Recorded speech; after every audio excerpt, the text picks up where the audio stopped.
పిత పుత్ర పవిత్ర ఆత్మనామమున ఆమేన్.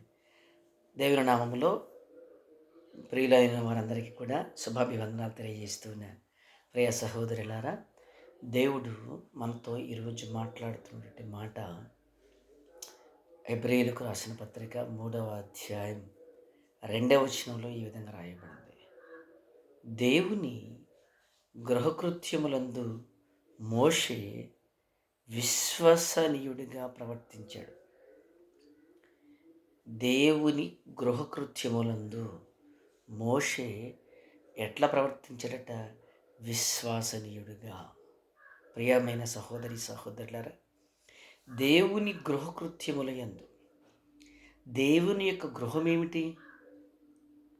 అందులో జరగవలసిన కృత్యములు అనగా పనులేమిటి అని మనం ఆలోచన చేసినప్పుడు, దేవుని గృహము మన యొక్క దేహము, మన యొక్క శరీరమే దేవుని యొక్క గృహం లేదా దేవుని యొక్క మందిరం, దేవుని యొక్క ఆలయమై ఉన్నది. ప్రియ సహోదరి సహోదరులారా,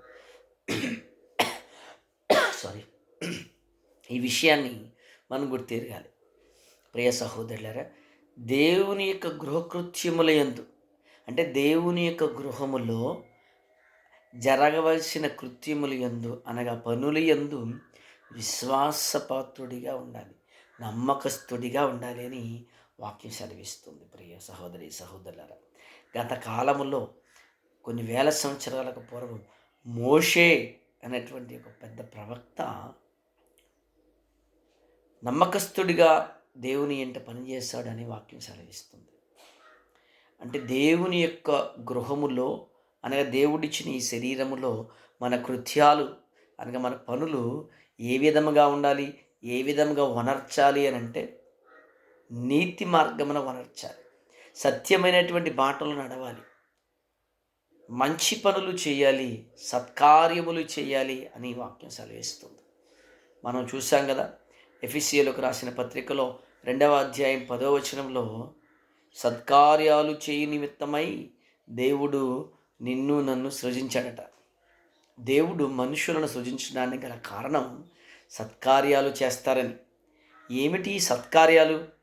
సత్ ప్లస్ కార్యము అని తెలుగు ఒక పదాన్ని మనం ఆలోచించగలిగితే, ప్రియ సహోదరులారా, సత్ ప్లస్ కార్యములు అనగా మంచి కార్యములు అనేది మనం అర్థంగా తీసుకుంటాము. కానీ బైబిల్ని అడిగితే ఒక చక్కటి అర్థాన్ని బైబిలే ఇస్తుంది. ప్రియులారా, యోహాను సువార్త 17వ అధ్యాయం 17వ వచనంలో ఈ విధంగా రాయబడింది.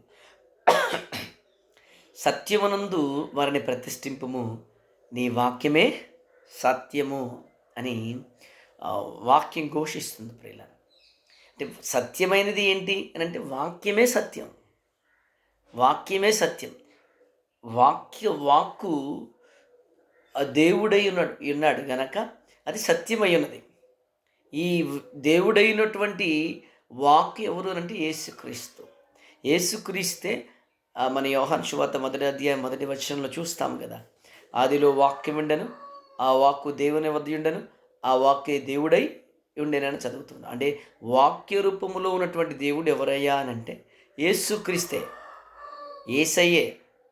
ప్రియ సహోదరులారా, వాక్య రూపంలో మన యొద్ద ఉన్నటువంటి దేవుడిని ఏమండి ఆ వాక్యానుసారమైన క్రియలు మనం చేస్తే, అంటే దేవుని చిత్తానుసారమైన పనులు ఈ దేహంలో వనర్చితే విశ్వసనీయుడిగా నమ్మకస్తునిగా దేవునికి మనం ఉంటాము, నిలుస్తాము. ప్రియులారా, దేవుడు మనల్ని భూమి మీదకి పంపించిన కార్యము ఎందు నిమిత్తమైతే పంపించారని మనం క్రైస్తవులుగా ఆలోచిస్తున్నాము. ప్రియ సహోదరులారా, దాని కొరకే నిలబడండి.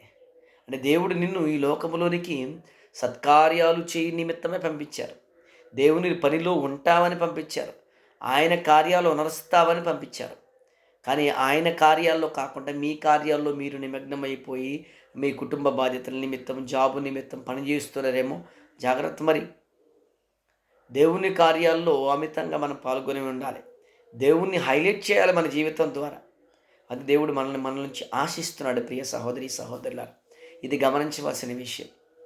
అందుకని ఇక్కడ మోషే గురించి ప్రశంసిస్తూ ఒక మాట చెప్తున్నాడండి. ఏంటి ఆ మాట అంటే, దేవుని గృహకృత్యములందు మోషే విశ్వసనీయుడిగా ప్రవర్తించాడట. దేవుని గృహకృత్యం. ఏంటి ఈ గృహము అనంటే హెబ్రీయులకు రాసిన పత్రిక 3వ అధ్యాయం 6వ వచనంలో చూస్తే, మనము నిరీక్షణ యందు విశ్వాసము కలవారమై ధైర్యమును వహించినచో దేని యందండి? దేని యందంట? మనము నిరీక్షణ యందు దేని యందు? నిరీక్షణ యందు విశ్వాసము కలవారమై ధైర్యము వహించినచో మనమే ఆయన గృహముగా నిలిచెదము. మనమే ఆయన గృహముగా నిలిచెను. ఇది ప్రియ సహోదరి సహోదరులారా, మనం ఆయన గృహముగా ఉండాలంటే మనం దేని కొరకైతే నిరీక్షిస్తున్నామో ఆ నిరీక్షణలో విశ్వాసము కలవారమై ఉండాలి. విశ్వాసం ఉంచాలి. దేవుడు రెండవ రాకడలో రాబోతున్నాడు. నా యొక్క జీవితాన్ని మార్చుకోవాలి, నా ప్రవర్తన మార్చుకోవాలి, అనేకులకు ఈ సువార్తను తెలియజేయాలి అనేటువంటి విశ్వాసం నీలో ఉన్నట్లయితే, ఆ విశ్వాసం పట్ల కొన్ని కొన్ని సందర్భాలండి మనల్ని భయపెట్టేవిగా ఉంటాయి. కొన్ని కొన్ని సందర్భాలు మనల్ని విశ్వాస జీవితం నుంచి వైదొలిగినట్లు చేసేటట్లుగా కనబడుతూ ఉంటాయి.